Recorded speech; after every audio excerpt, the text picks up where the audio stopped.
chapitre politique maintenant, les élections sénatoriales qui devraient se tenir en septembre 2026. Elles visent à renouveler les 4 sénateurs du département et il va y avoir du changement dans nos élus locaux. Laurie Holst.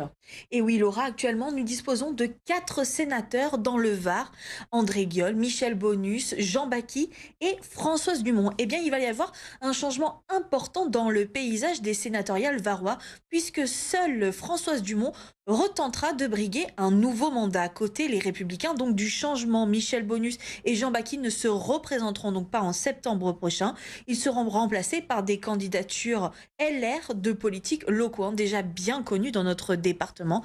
C'est d'ailleurs Jean-Louis Masson, président du département et président des Républicains dans le Var, qui a annoncé officiellement les candidatures du parti ce mardi, à savoir Laetitia Kilissi, qui est élue à Ollioules, mais également vice-présidente du département, Christian Simon, maire de Lacros, et Claude Alémenia, maire de l'Orgue. Une liste dirigée donc par Françoise Dumont, qui sera la seule sénatrice qui est toujours en poste dans le Var.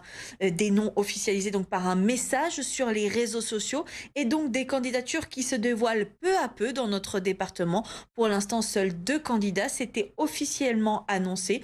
Franck Gillettier, actuel député Rassemblement national de la 6e circonscription du Var, et Jean-Pierre Collin, vice-président divers centres Horizon de la région Sud. Une élection donc dans moins de 3 mois qui ne fonctionne pas comme une élection municipale ou présidentielle.